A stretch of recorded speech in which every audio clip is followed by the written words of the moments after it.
everyone, with Mother's Day coming up next weekend, I wanted to go ahead and just make a short little video sharing about 4 fun Mother's Day ideas and activities that you can do with your students. Now, I don't know about you, but when I taught first grade, I was not the super crafty type. I've never been a super crafty type, so I liked fun and easy little gifts that were relatively simple to do for both me and my students. So that is what I'm here to share. I actually hopped over to my blog and searched my Mother's Day post just to see some of the fun things that I did over the years, and that's what I'm here to share with you today. So before I dive on in, make sure you give this video a thumbs up and subscribe to my channel, and then let's get started. Okay, activity number 1 is actually one that I would usually combine with activity number 2, so I'm going to show you them both together. And that is something like this. Now, I absolutely love using directed drawings in the classroom. I think they are so much fun. I've shared about a couple of them in the past. My hands down favorite directed drawings are from Jennifer over at First Grade Blue Skies, and these ones right here are the Mother's Day directed drawings. And basically they teach you how to draw a female with different types of hair, all different types of noses and eyes, so they definitely have quite a bit of differentiation within the directed drawing for students to pick and choose what they think their mothers look like. So for that year, all I did was have students, we would do the directed drawing, and then I would go ahead and paste that onto pink construction paper. And on the other side, which is activity number 2, I would have them fill out the Mother's Day survey. Now, Mother's Day surveys have been around forever, but I personally think they are such a hit. I think they're hilarious.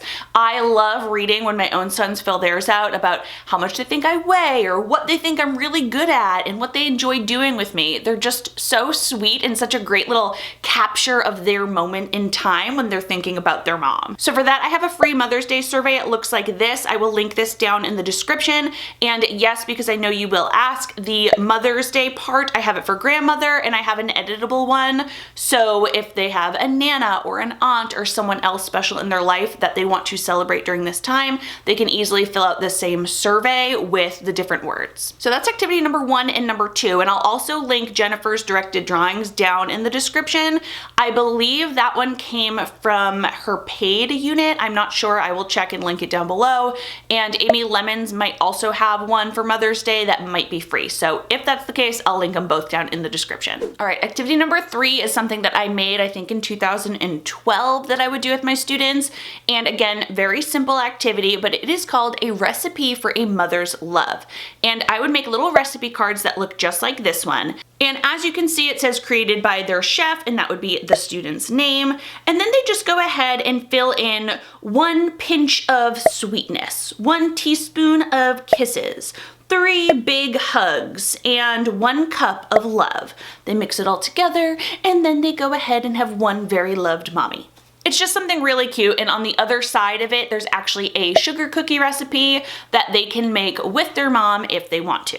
Again, simple, sweet, and then I used to actually purchase sugar cookies instead of making homemade ones because number 1, I was lazy and didn't have enough time, and number 2, sometimes, home baked goods sending home is not a great idea. So I would actually buy some store-bought sugar cookies, put 2 or 3 of them in a little baggie. The students would go ahead and attach the recipe card and send it home to their mom. And activity number 4 is a Mother's Day close read activity. Now, this is something that you're not going to send home necessarily to the moms as like a present or a gift like the other ones were, but this is just a fun way to get your students reading and learning about Mother's Day and its origin. So this is set up just like all of my other holiday-based close reading passages, so it looks like this. It has an informational passage about Mother's Day, how it started, and different ways people celebrate it. There's always a vocabulary sheet where students have to use text-based clues to figure out what the different vocabulary words mean, and there is of course a comprehension page where students will answer text-based questions. Also, with all of my holiday close reads, I include a fun little holiday poem with a little activity sheet that students can use afterwards. And again, you could totally send this home after students finish it at school and they could share with their moms how Mother's Day came to be. That might be fun, but it's just a little twist. Like I said, it's not a gift like the other ones I already shared. And last but not least, as I was brainstorming this video, I wanted to go ahead and make a list of some some books that you could use to read to your students regarding Mother's Day.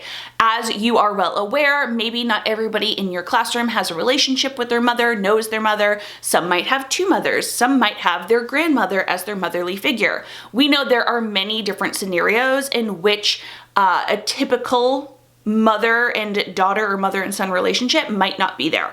So I was going to try to find some books that you could read with your students that celebrate all different types of motherhood and mother-like figures. As I was compiling that list, I actually came across Charmaine's blog post. It looks like this. She is the author of Here We Read. It's a blog post that features tons of inclusive and diverse picture books for students. And this list was so comprehensive that I just thought I should absolutely share this blog post with you. It has books with working mothers, books with mothers that stay home, books with mothers of all different backgrounds, books with two mothers, and books about other women in people's life like grandmothers or aunts that may be that main, female figure in their life. So instead of me kind of picking and choosing which ones I thought were the best, I'm gonna go ahead and drop the whole link with all of the books down in the description. Go ahead and look through it because you know your students best and you know what books you should or could or want to be reading with your class. As always, I hope you were able to grab at least one little idea that you can take and use in your classroom right away this week. If any of these ideas stuck out and you're going to use it with your classroom, drop it down in the comments, or if you have your own fun and easy, please note easy, Mother's Day craft or activity that you love to do with kids, also let me know about it in the comments. I hope you have a great week ahead and I will see you on Thursday. Bye.